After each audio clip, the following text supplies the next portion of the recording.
नमस्कार। आज हम लोग इस क्लास में इलेक्ट्रोफिलिक सब्स्टिट्यूशन रिएक्शन के बारे में जानेंगे। क्योंकि पिछले क्लास में इसका पहला भाग हम लोगों ने पढ़ा है फ्री रेडिकल सब्स्टिट्यूशन रिएक्शन के बारे में, और जस्ट उसके बाद आज यहाँ इलेक्ट्रोफिलिक सब्स्टिट्यूशन रिएक्शन दूसरा ये पार्ट है पढ़ेंगे। और फिर इसके बाद तीसरा है न्यूक्लियोफिलिक सब्स्टिट्यूशन रिएक्शन। ये सभी सब्स्टिट्यूशन रिएक्शन का अलग अलग प्रकार है। तो ये इलेक्ट्रोफिलिक सब्स्टिट्यूशन रिएक्शन ऐसा सब्स्टिट्यूशन रिएक्शन है जो इलेक्ट्रोफाइल के अटैक के द्वारा होता है, अर्थात when A substitution reaction caused by the attack of an electrophile that is called an electrophilic substitution reaction.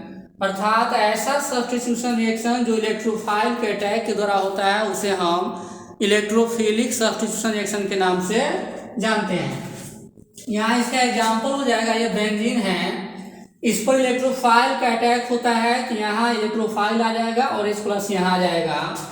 चूंकि यहाँ हर एक कोने पर एक एक हाइड्रोजन है, जब ये हाइड्रोजन यहाँ से हटेगा तो यहाँ जब प्लस, इसका मतलब है कि यहाँ माइनस है, और ये माइनस है तो इलेक्ट्रोफाइल यहाँ करके जुट जाएगा। चूंकि इलेक्ट्रोफाइल वहाँ अटैक करेगा जहाँ पर इलेक्ट्रॉन का घनत्व ज़्यादा होता है, अर्थात वहाँ पर निगेटिव चार्ज है। अब इस रिएक्शन का मैकेनिज्म हम लोग जाने कि मैकेनिज्म कैसे होता है इसका।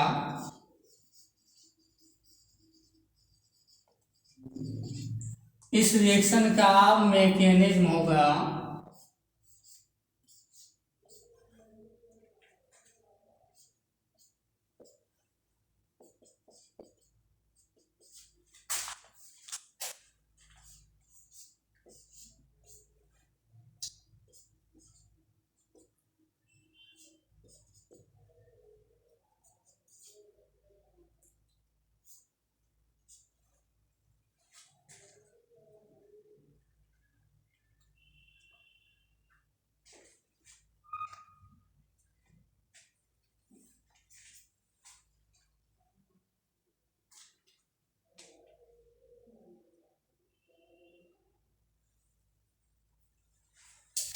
यहाँ हम देख रहे हैं कि पहले स्टेप में इलेक्ट्रोफाइल का जब अटैक होगा तो ये एक एक हाइड्रोजन अगर यहाँ पर है तो एक हाइड्रोजन यहाँ पर रहेगा और ये इलेक्ट्रोफाइल आ जाएगा, और ये दोनों बॉन्ड खिंचा करके जब यहाँ पर आएगा तो ये नेगेटिव चार्ज और ये नेगेटिव और ये पॉजिटिव यहाँ पर आ जाएगा। अर्थात पॉजिटिव चार्ज और नेगेटिव चार्ज में यहाँ आकर्षण होगा, अर्थात इलेक्ट्रोफाइल वहाँ जाएगा जहाँ पर नेगेटिव चार्ज मौजूद है तो यहाँ पर पॉजिटिव हो जाएगा। फिर इसी को यहाँ अगर हम लिखते हैं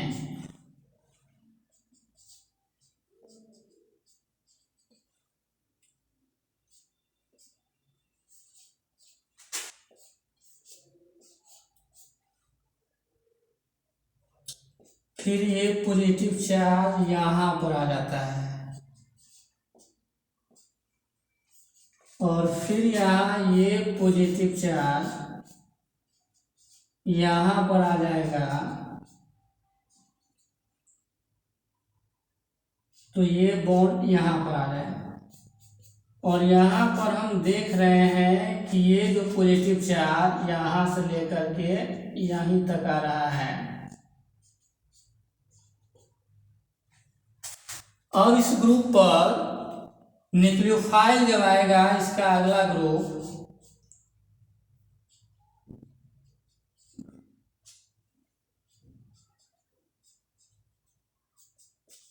अर्थात यहाँ B माइनस आएगा तो यहाँ ये इलेक्ट्रोफाइल हो गया और यहाँ BH हो जाएगा। ये इस रिएक्शन का मैकेनिज्म हुआ। मैकेनिज्म को थोड़ा हम लोग अब समझ ले। यहाँ बेंजीन है, इलेक्ट्रोफाइल का अटैक होता है, इस सब पर एक एक हाइड्रोजन है तो ये हाइड्रोजन यहाँ पर है ही। इलेक्ट्रोफाइल जब यहाँ आएगा तो यहाँ प्लस होगा, चूंकि जब यहाँ माइनस होगा तब ये प्लस वाला भाग यहाँ पर आएगा, चूंकि इलेक्ट्रोफाइल वहाँ अटैक करता है जहाँ पर इलेक्ट्रॉन का घनत्व ज़्यादा होगा, अर्थात वहाँ निगेटिव चार्ज होगा। और फिर इसी को यहाँ लिखा गया है। अब यहाँ जब ये पॉजिटिव चार्ज यहाँ है तो ये बॉन्ड यहाँ और यहाँ है, फिर ये पॉजिटिव चार्ज यहाँ आ जाएगा तो ये बॉन्ड यहाँ और यहाँ हो जाएगा। फिर ये पॉजिटिव चार्ज यहाँ पर आ जाएगा तो ये बॉन्ड यहाँ और यहाँ हो जाएगा। तो इस प्रकार से यहाँ देखा जा रहा है कि ये जो पॉजिटिव चार्ज है यहाँ से लेकर के यहाँ तक ही आ रहा है, इसलिए ये यहाँ से यहाँ तक के लिए ये चिन्ह दिया गया है और इसी सिस्टम को यहाँ लिखा गया है।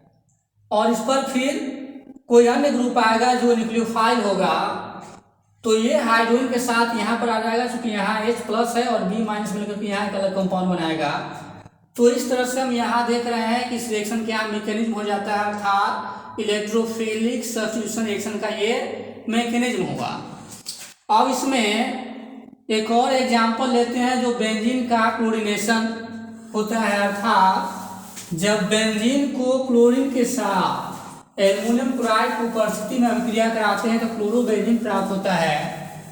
उसका मैकेनिज्म फिर इसी प्रकार से होगा।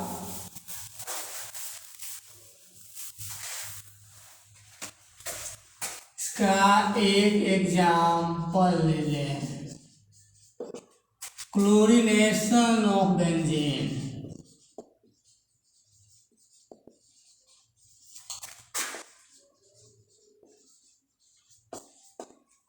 क्लोरीनेशन ऑफ बेंजीन, ये बेंजीन है, इसकी अभिक्रिया हम क्लोरीन के साथ एल्युमिनियम क्लोराइड की उपस्थिति में करते हैं तो ये क्लोरोबेंजीन प्राप्त होता है और यहाँ हमें HCl प्राप्त होता है। यहाँ देख रहे हैं कि सब पर एक एक हाइड्रोजन यहाँ मौजूद है, तो एक क्लोरीन एटम यहाँ आ गया तो यहाँ का हाइड्रोजन और एक क्लोरीन वहाँ HCl आ गया, अर्थात क्लोरोबेंजीन का निर्माण कर रहा है। और इसका मैकेनिज्म क्या होगा,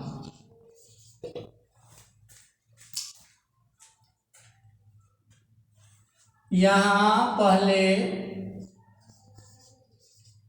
एल्युमिनियम क्लोराइड इस क्लोरीन से रिएक्ट करके यहाँ Cl+ इलेक्ट्रोफाइल और प्लस यहाँ AlCl4- का निर्माण करेगा।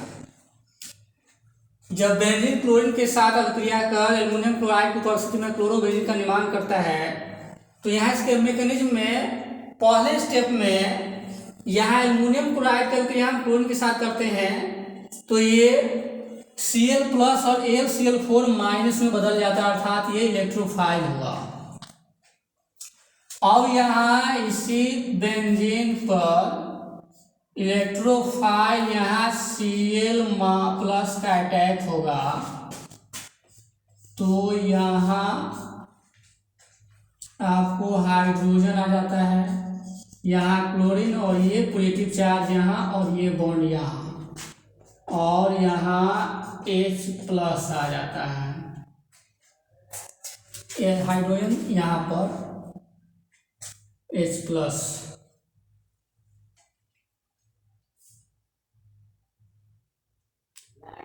यहाँ H+ यहाँ नहीं होगा क्योंकि हाइड्रोजन यहाँ पर है ही।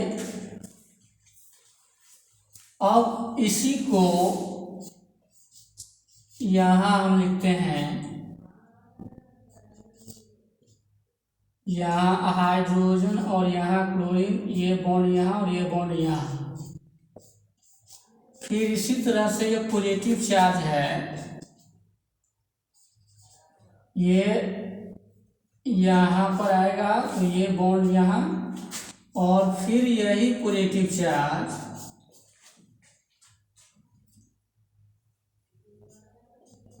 यहाँ पर आ जाता है तो ये बॉन्ड यहाँ और ये बॉन्ड यहाँ हो जाएगा।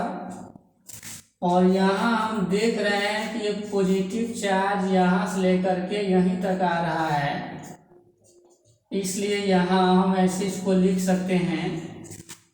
और फिर इसी पर अन्य ग्रुप जब आएगा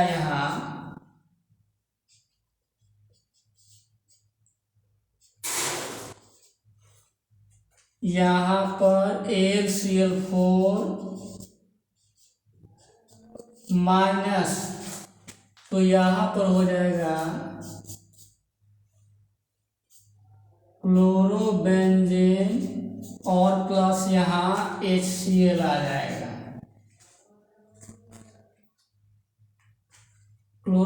क्लोरीन और HCl और यहाँ प्लस AlCl3। फिर से इसको समझ लें।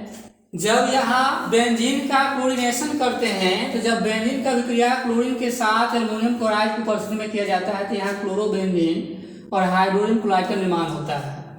इसके मैकेनिज्म में यहाँ पहले स्टेप में एल्युमिनियम क्लोराइड यहाँ क्लोरीन से विक्रिया कर यहाँ Cl प्लस और AlCl4- का निर्माण करता है, तो ये इलेक्ट्रोफाइल हुआ यहाँ।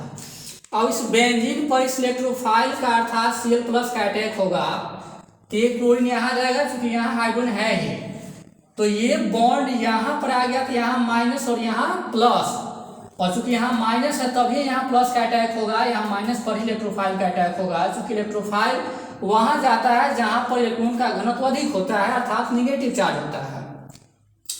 इसी को यहाँ लिखा गया है, जब ये पॉजिटिव चार्ज यहाँ है तो ये बॉन्ड यहाँ और ये बॉन्ड यहाँ है, पुनः ये पॉजिटिव चार्ज अगर यहाँ जाता है तो ये और ये बॉन्ड यहाँ जाता है, और फिर ये पॉजिटिव चार्ज अगर यहाँ आता है तो यही बॉन्ड यहाँ और यहाँ जाता है। यहाँ हम देख रहे हैं कि पॉजिटिव चार्ज यहाँ से लेकर के यहाँ तक आ रहा है, इसलिए इसको हम ऐसे लिख सकते हैं, और इसी पर फिर यहाँ इसका अटैक होगा, अर्थात इससे विक्रिया करेगा, तो ये क्लोरोबेंजीन और यहाँ का हाइड्रोजन और यहाँ का क्लोरीन HCl आ गया और AlCl3 वहाँ पर हमें प्राप्त हो जाता है। तो ये बेंजीन के क्लोरीनेशन का ये मैकेनिज्म हुआ, जो इलेक्ट्रोफिलिक सब्स्टिट्यूशन रिएक्शन का एक उदाहरण है। अर्थात इलेक्ट्रोफिलिक सब्स्टिट्यूशन रिएक्शन ऐसा प्रतिस्थापन अभिक्रिया है जो इलेक्ट्रोफाइल के अटैक के द्वारा होता है। जो हम देख रहे हैं यहाँ बेंजीन का जो क्लोरीनेशन है वो एक इलेक्ट्रोफिलिक सब्स्टिट्यूशन रिएक्शन है, और इसका ये मैकेनिज्म है। और इसका तीसरा भाग होता है न्यूक्लियोफिलिक सब्स्टिट्यूशन रिएक्शन। चूंकि ये इलेक्ट्रोफिलिक था, पिछले क्लास में हम लोगों ने फ्री रेडिकल सब्स्टिट्यूशन रिएक्शन के बारे में पढ़ा है, और फिर अभी तीसरा भाग इसका न्यूक्लियोफिलिक सब्स्टिट्यूशन रिएक्शन, इसका तीसरा भाग न्यूक्लियोफिलिक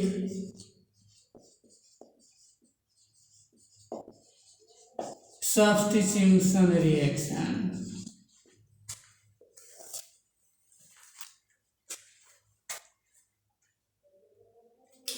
ये ऐसा प्रतिस्थापन अभिक्रिया है जो न्यूक्लियोफाइल के अटैक के द्वारा होता है, अर्थात when a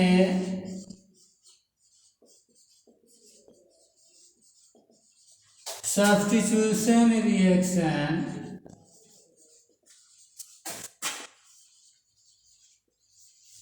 caused by the attack of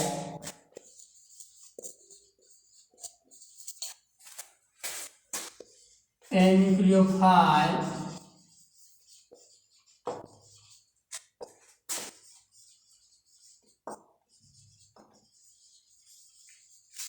that is called a nucleophilic substitution reaction.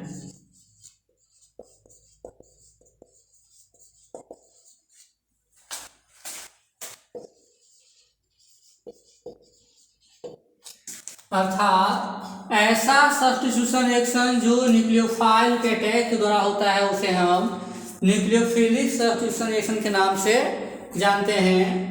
या इसमें कह सकते हैं कि हाइड्रोजन या किसी न्यूक्लियोफाइल का जो सब्स्टिट्यूशन है वो न्यूक्लियोफाइल के द्वारा अगर होता है तो न्यूक्लियोफिलिक सब्स्टिट्यूशन रिएक्शन के नाम से जाना जाता है। When a substitution reaction caused by the attack of a nucleophile, that is called a nucleophilic substitution reaction। अर्थात ऐसी प्रतिस्थापन अभिक्रिया जो न्यूक्लियोफाइल के अटैक के द्वारा होता है उसे न्यूक्लियोफिलिक सब्स्टिट्यूशन रिएक्शन के नाम से जानते हैं। ये न्यूक्लियोफिलिक सब्स्टिट्यूशन रिएक्शन खुद बेंजीन में न होकर के बेंजीन के कुछ डेरिवेटिव के साथ होता है या फिर नेफ्थलीन के साथ होता है। तो इसके एग्जाम्पल में यहाँ हम ले सकते हैं ये क्लोरोबेंजीन है, यहाँ न्यूक्लियोफाइल OH माइनस है, तो इसका अटैक ये होता है तो यहाँ OH हो जाएगा और प्लस यहाँ जब माइनस वाला यहाँ है इसका मतलब यहाँ प्लस है तो यहाँ पर Cl माइनस हो गया। तो ये न्यूक्लियोफिलिक सब्स्टिट्यूशन रिएक्शन का ये एग्जाम्पल हुआ। अब ये न्यूक्लियोफिलिक सब्स्टिट्यूशन रिएक्शन 4 भाग में बढ़ता है, SN1, SN2, SN1+2 और SNI, अर्थात SN1 का मतलब हुआ unimolecular nucleophilic substitution reaction, SN2 हुआ बाइमोलिकुलर न्यूक्लियोफिलिक सब्स्टिट्यूशन रिएक्शन और SNI हुआ इंटरनल न्यूक्लियोफिलिक सब्स्टिट्यूशन रिएक्शन। तो ये अलग अलग भाग में बढ़ जाता है, अर्थात SN1, दूसरा हो जाता है SN2, तीसरा हो जाता है SN1+2 और चौथा हो जाता है SNI। SN1 होता है unimolecular nucleophilic substitution reaction, SN2 bimolecular nucleophilic substitution reaction और यहाँ SNI है इंटरनल न्यूक्लियोफिलिक सब्स्टिट्यूशन रिएक्शन। तो यहाँ 11th क्लास में ये और ये पढ़ना है और ये आगे क्लास में पढ़ना है, अर्थात हमें BSc MSc क्लासों में जानना है, क्योंकि ऐसा महत्वपूर्ण चैप्टर है कि हर एक क्लास में इसको पढ़ाया जाता है और हर एक क्लास में अलग अलग चैप्टर के रूप में ये मौजूद है। तो यहाँ SN1 और SN2 पढ़ना है। SN1 का मतलब हुआ यूनिमोलिकुलर न्यूक्लियोफिलिक सब्स्टिट्यूशन रिएक्शन और SN2 हुआ बाइमोलिकुलर न्यूक्लियोफिलिक सब्स्टिट्यूशन रिएक्शन। तो इसे SN1 क्यों कहते हैं? अर्थात ऐसा न्यूक्लियोफिलिक सब्स्टिट्यूशन रिएक्शन जिसमें रेट ऑफ रिएक्शन केवल एक ही कंसंट्रेशन टर्म पर निर्भर करता है, अर्थात सबस्ट्रेट मॉलिक्यूल पर, तो उसे हम SN1 रिएक्शन कहते हैं। और SN2 में रेट ऑफ रिएक्शन सबस्ट्रेट और न्यूक्लियोफाइल दोनों के ऊपर निर्भर करता है, उसे हम SN2 के नाम से जानते हैं। तो अब हम लोग SN1 और SN2 के बारे में एक एक करके पुनः इसको जानेंगे।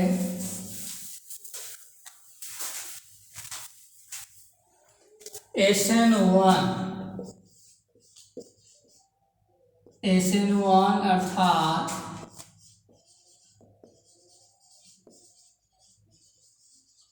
Unimolecular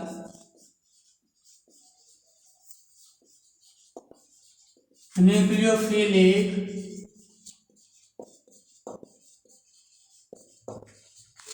substitution reaction. इस प्रकार से इसको कह सकते हैं कि the substitution reaction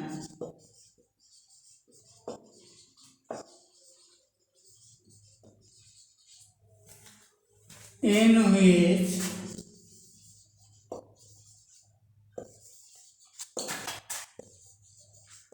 the rate of reaction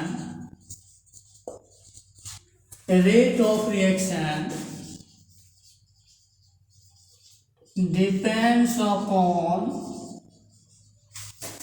only one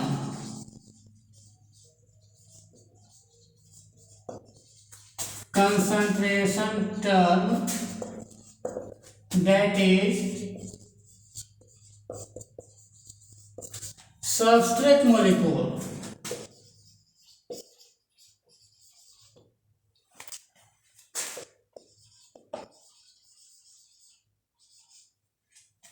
Is called SN1 reaction. Unimolecular nucleophilic substitution reaction अर्थात SN1, the substitution reaction in which the rate of reaction depends upon only one concentration term, that is substrate molecule, is called SN1 reaction। अर्थात ऐसा nucleophilic substitution reaction जिसमें rate of reaction अर्थात अभिक्रिया की गति केवल एक ही कंसंट्रेशन टर्म अर्थात सबस्ट्रेट मॉलिक्यूल पर निर्भर करता है, उसे हम SN1 रिएक्शन के नाम से जानते हैं।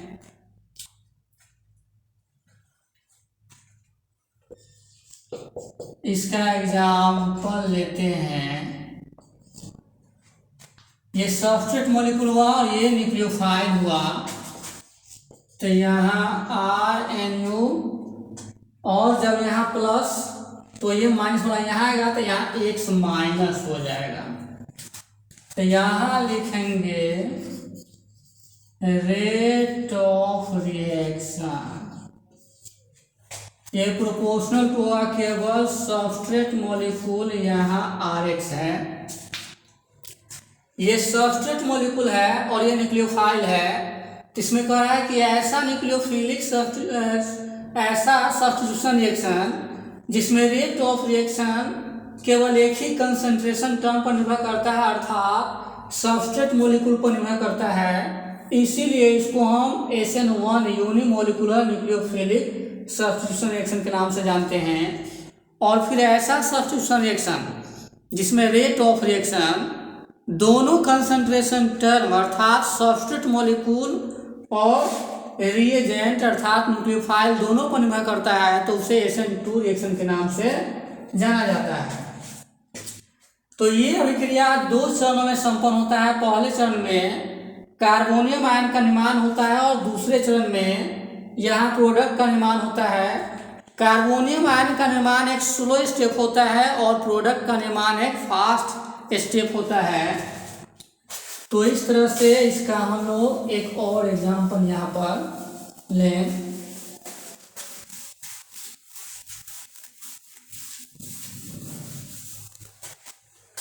ये टर्शियरी ब्यूटाइल ब्रोमाइड एक यहाँ लेते हैं।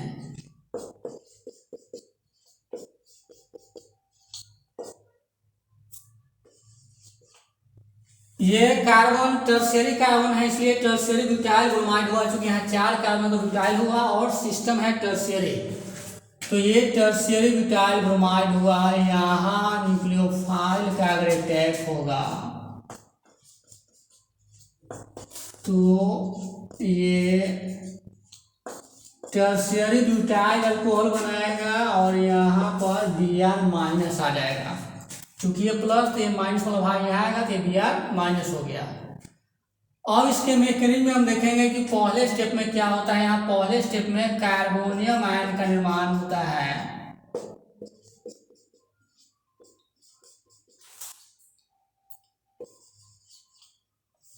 यहाँ पहले स्टेप में कार्बोनियम आयन का निर्माण होगा और यहाँ Br माइनस। यहाँ अगर ये ब्रोमीन ज़्यादा इलेक्ट्रोनेगेटिव है तो ये बॉन्ड जो है बॉन्डेड पेयर इलेक्ट्रॉन इसको खींच लेगा, तो यहाँ माइनस और यहाँ प्लस हो जाता है। ये कार्बोनियम आयन है।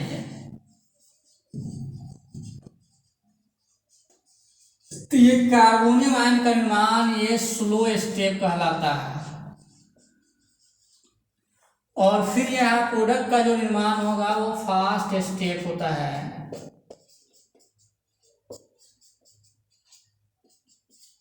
और यहाँ पर OH माइनस, तो यहाँ पर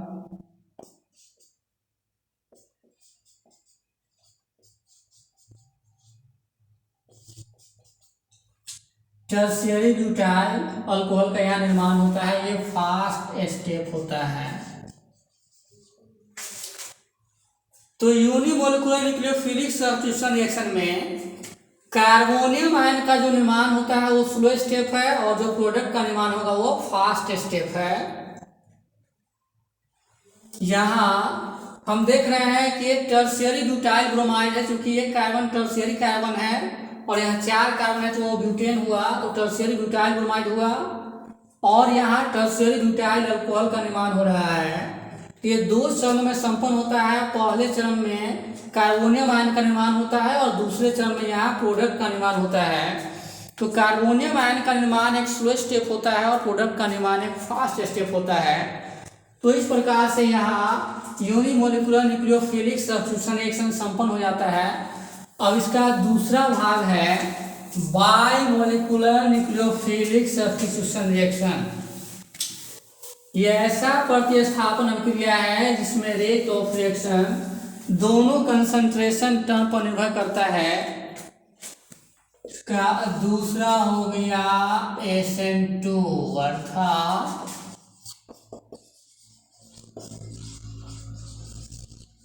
बाइमोलिकुलर nucleophilic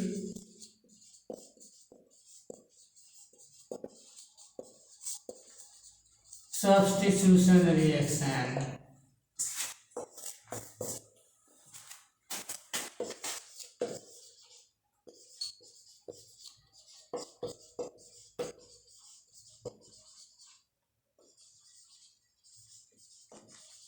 The substitution reaction in which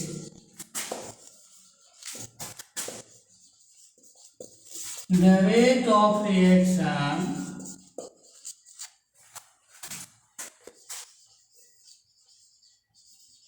depends upon two concentration terms.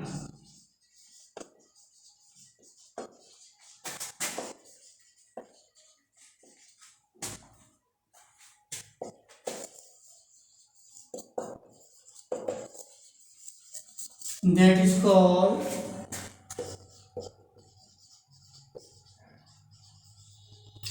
bimolecular nucleophilic substitution reaction।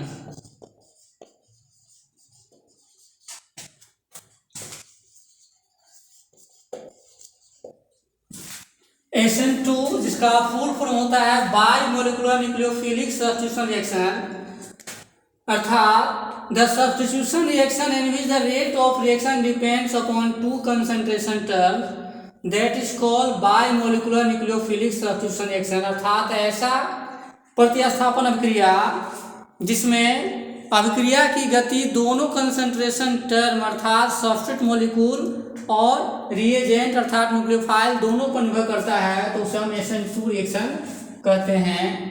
यह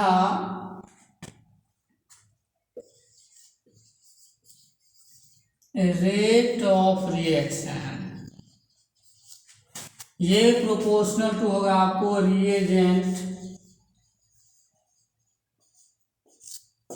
और फिर यहाँ न्यूक्लियोफाइल।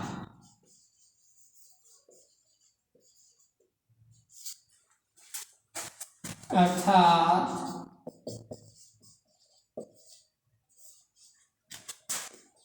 यहाँ RNU और H माइनस,